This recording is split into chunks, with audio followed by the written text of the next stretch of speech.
Welcome to this ToolHound Learning Center video on duplicating and customizing reports. We'll look at the benefits of duplicating reports and walk through examples of different ways they can be customized. Standard reports in ToolHound can't be modified, so by duplicating a report, that gives you the freedom to change the layout by adding or removing columns, changing the order of columns, setting special quick filters, or even having multiple versions of the same report with different visibilities. Any report, whether it be a previously duplicated report or a standard report, can be duplicated.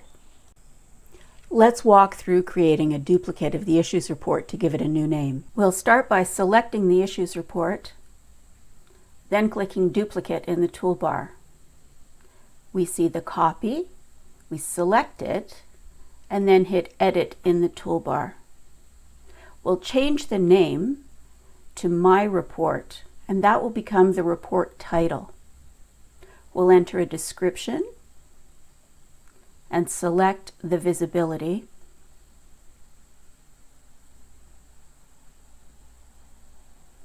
We could set a different orientation from the default landscape, and then we have three options: private, active, and edit by author only. There are other options to select the columns, the sorting, the filtering, and the layout, but we won't be looking at those just yet. So we'll go ahead and click Save, and our report is available in the list, ready to run. All we have to do is double click. It has all the same quick filters as the issues report, and when we launch it, it has all the same information with the new title. Next, let's create a duplicate of a report and then change the columns. Let's have a look at the issues report again. This has quite a bit of information on it and can be quite dense to read. But if we have a look at the issues summary, this report is rolled up by part number, and it's a little bit too sparse. So let's find something that's in the middle, a happy medium. And we'll base it on the issues report, make a copy, edit it. We'll call it the Goldilocks version of the issues report because it's just right. We'll set the visibility.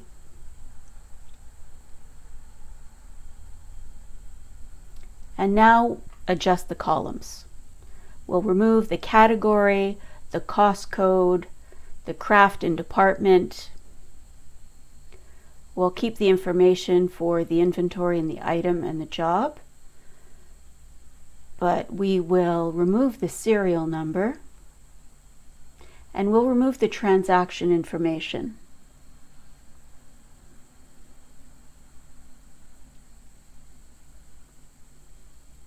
We don't want the reference or the unit cost or the due date or the transaction type or the work order.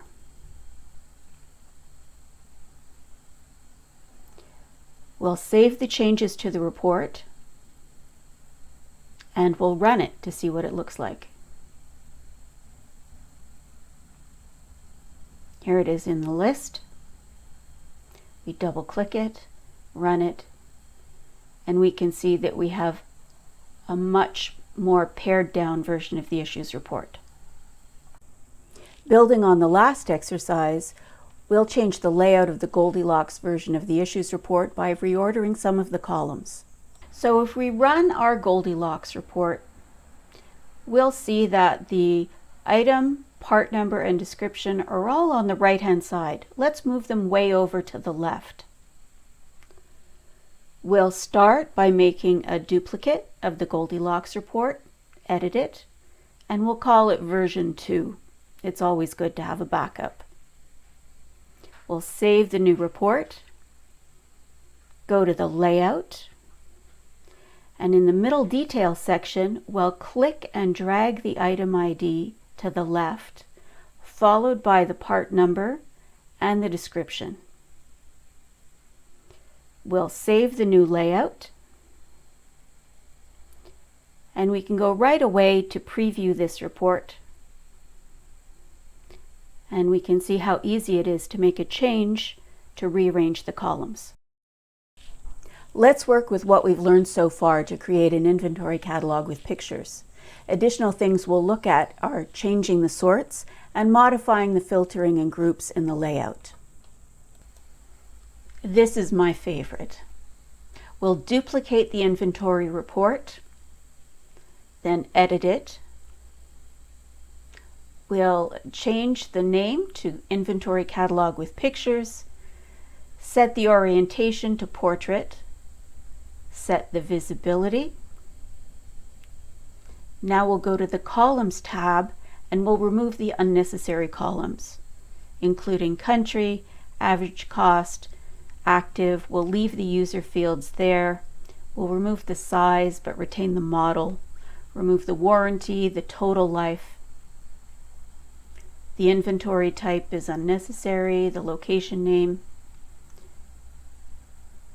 And we'll keep the manufacturer and the subcategory.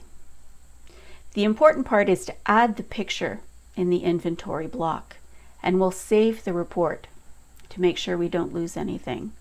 Next, on the Sorting tab, we want to click plus twice to insert 2 additional sorts above the existing sorts, but we have to move down Inventory Description and Inventory Part Number to position 3 and 4.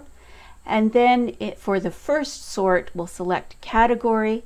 The second sort will be Subcategory. And again, save those changes. Next, on the Filtering tab, we are going to set a filter for the inventory type does not equal non-stock. And we will remove the runtime flag so it's invisible. We'll add another filter row, and this time we want to specify only part numbers with pictures. So we will find inventory picture, and we will say that it is not null. And again, it's invisible. Save.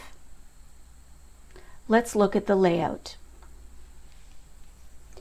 We are going to add a group header to match our sort, and we'll drag the category and subcategory cells or fields up into that group header.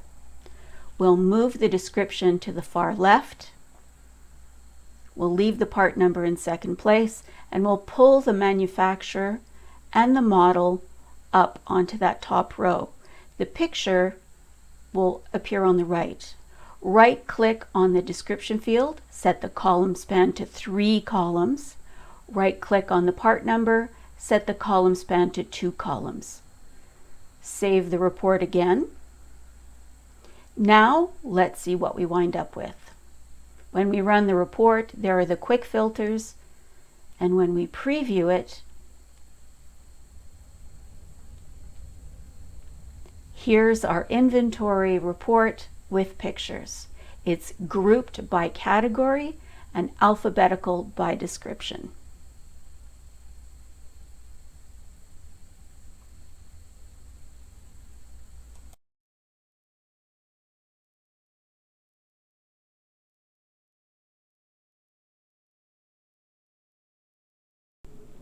Thanks for watching this ToolHound Learning Center video. For any questions, please contact our technical support team.